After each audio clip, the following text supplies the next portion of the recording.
Well, for those who believe that equality for gay Americans is the civil rights struggle of our time, this was a day on par with the Emancipation Proclamation and women marching to the polls for the first time.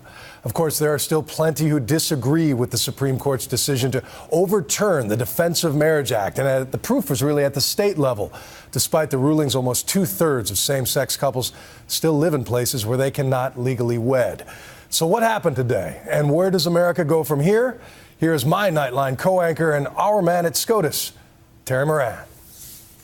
Tell a story, let it echo far and wide, make them hear you. It was Gay Day at the Supreme Court this morning, with repercussions rippling across the nation. The justices struck down the Federal Defense of Marriage Act, or DOMA, and sent California's Proposition 8, which banned same-sex marriage, back to a lower court, basically legalizing gay marriage in America's most populous state.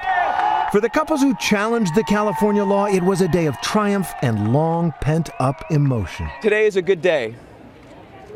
It's the day I finally get to look at the man that I love and finally say, will you please marry me?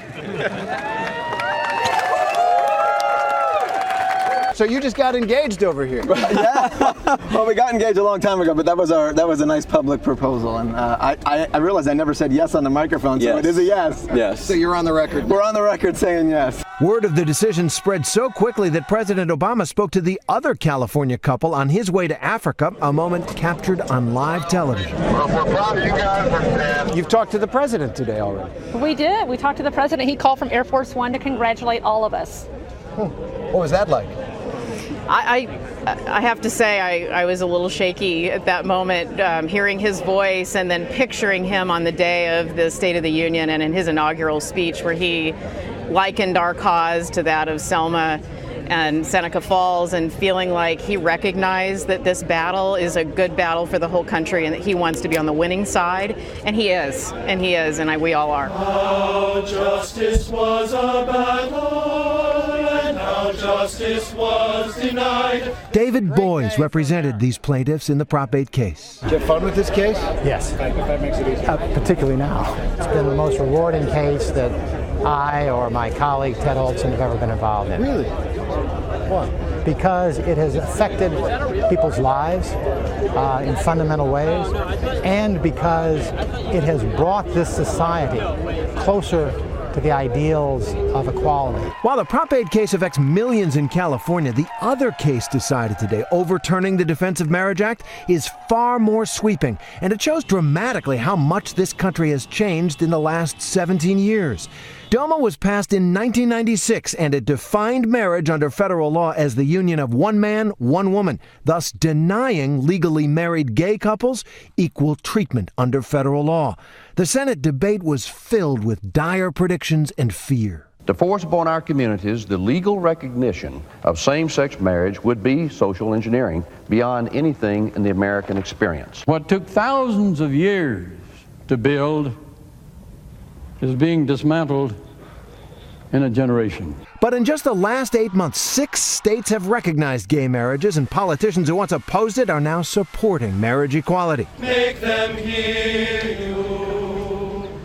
Make them hear you. Today, the court struck down DOMA 5-4, led by Justice Anthony Kennedy, who declared in ringing terms that the law is unconstitutional because it demeans the couple, humiliates tens of thousands of children now being raised by gay couples, and serves no legitimate purpose and violates the Constitution's guarantee of equality. But Kennedy's grand opinion drew a blistering dissent from Justice Antonin Scalia, who called today's ruling jaw-dropping and accused Kennedy and the liberal justices of declaring anyone opposed to same-sex marriage an enemy of human decency. I could not put down my sword when justice was my right. Make them hear you. But for Edie Windsor, the 84-year-old plaintiff in the DOMA case, what mattered was that she won. and she wept when she heard the news this morning. Her case arose from the love of her life, Thea Spire. They spent 44 years together in New York City, finally got married in 2007 in Canada. But then after Thea died in 2009, Edie, who lives on a fixed income, was suddenly hit with $363,000 in estate taxes. Taxes no straight widow would have to pay. She sued the federal government for discrimination.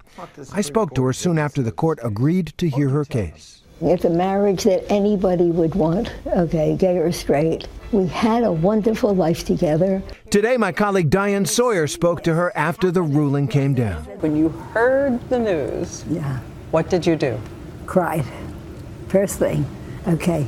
And the room was full of people, so there was both screaming and crying at the same time. I heard you say of yourself, this old lady flourished. Yeah, the support of the community was amazing.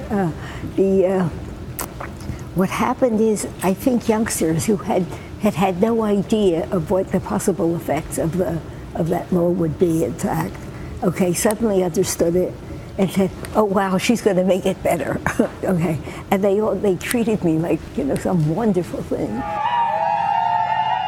For hours after the ruling, the Supreme Court was a scene of jubilation. The internet almost exploded with the news. Google sported the gay rainbow symbol when you typed in certain searches. Early tweets couldn't suppress the excitement. From Leonardo DiCaprio, historic day, well done SCOTUS. Ben Affleck, big news from the Supreme Court, goodbye DOMA, Prop 8, hello equality. Perez Hilton, keep calm and marry on. Lena Dunham, don't want to traffic in stereotypes, but let's be real, I'm going to love a gay wedding. In San Francisco, the celebration started early in the morning, and the emotions were overwhelming. ABC's Cecilia Vega talked to a couple who had just proposed when the word came down. Exciting day? A very exciting day. A great day for democracy, a great day for marriage equality. To be in the sea of people for whom it matters so much, it's very exciting.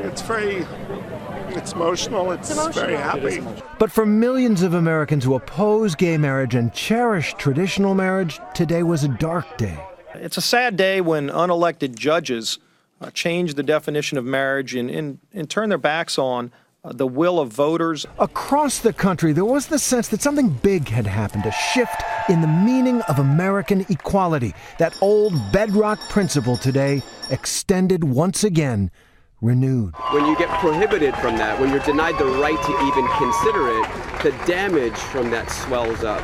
And that's what leads to doubting yourself. And you feel, does my country or my state really want to sanction discrimination against me just because of the person that I love? We're like everybody else. We hope that everyone finds the person that they want to marry and has the right to do that, because that's what our country's about. When they hear you, I'll be near. For Nightline, I'm Terry Moran in Washington.